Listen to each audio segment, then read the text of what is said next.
These days, there aren't many options if you want a small Android phone. You can either choose a standard Galaxy S series device or take the hipster route and choose an Xperia phone that is tall and slender. Oh no, we totally overlooked the Zenfone. The compact flagship concept was adopted by Asus and nurtured until it eventually grew, bloomed, and bore some fruit. Since the Zenfone 8, Asus has sort of trademarked the small flagship, but is it actually superior to the Galaxy S23 mentioned earlier, especially given that both phones are priced similarly? How important are a few millimeters, and can this make up for the absence of a third camera? We learn today. Here is a thorough comparison between the Zenfone 10 and Galaxy S23. The Zenfone 10 and Galaxy S23 are conceptually different in terms of appearance. The latter chooses that thin slice of metal glass, while the former tries to stray from the conventional glass sandwich with a very interesting back.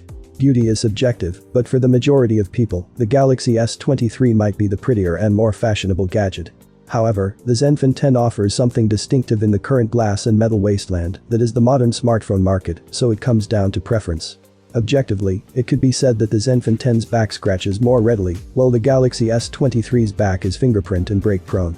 You decide, but the Zenfone 10 can be used without a case, which is unquestionably a plus in our book. The Zenfone 10 and Galaxy S23 are much more comparable than you might think in terms of weight and size.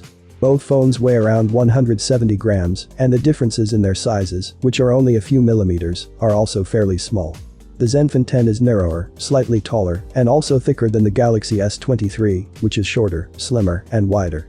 Despite the fact that the Zenfone 10 screen was calibrated by Pixelworks and manufactured by Samsung, there are some obvious differences between the two devices. With a 6.1-inch screen and an LTPO display that can operate between 48 and 120 Hz, Samsung's flagship offers slightly more screen space.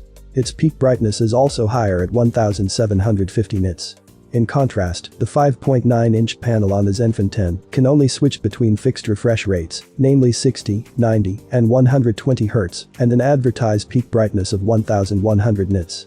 However, the Zenfone 10 can overdrive to 144 Hz when playing games, which is a useful feature if you enjoy playing games on your phone. Hardware-wise, the Snapdragon 8 Gen 2 chipset is very similar in appearance between the Zenfone 10 and the Galaxy S23. While the memory configurations for both phones start at 8 and 128 gigs, the Zenfone 10 can be purchased with up to 16 gigs of RAM and 512 gigs of storage.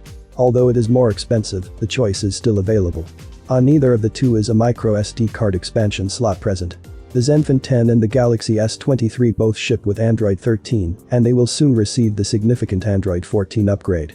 While the Galaxy relies on the Onui interface, a more personalized and generally distinct experience, the Zenfone covers Google's mobile OS with the velvety hands of the Zen UI, an incredibly subtle and surprisingly helpful overlay. Herein lies one of the most significant differences between these two phones, one that will likely influence many users' decisions. While the Zenfone 10 uses digital zoom, the Galaxy S23 has a dedicated telephoto camera. Both phones' primary and ultra-wide cameras use 50-megapixel sensors with comparable apertures and sensor sizes, making them, at least on paper, very similar. But now that computational photography is a thing, it's time to see how these two fare in actual use. Both smartphones have decent video quality, with the Zenfone 10 aiming for more vivid colors and a slightly underexposed image. Contrarily, the S23 has a propensity to burn out the image, which may cause some people to erroneously believe that the video is less detailed.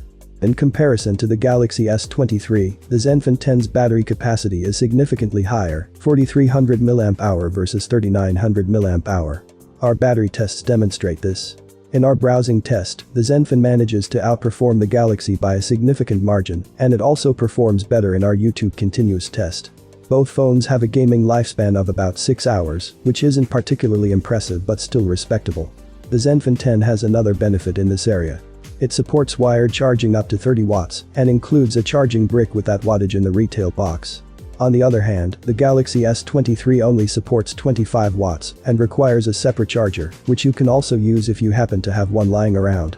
In reality, the difference of 5 watts is not that great, and both phones will charge at about the same rate. We're talking about a 50% charge in 30 minutes, and a full charge takes 70 to 80 minutes. Samsung will face stiff competition from the Zenfone 10 this time around. The success of the previous model got people talking, and even though the smartphone market share situation is unlikely to change significantly, some people may consider the Zenfone 10 as a substitute for the more well-known Galaxy S23. Everything comes down to whether you require a third telephoto camera or whether a modest setup of a wide and ultra-wide lens will suffice.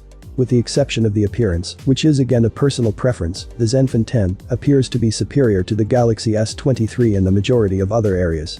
I hope this comparison was helpful for you. If so, please hit the like button under this video. Have a nice day and God bless you.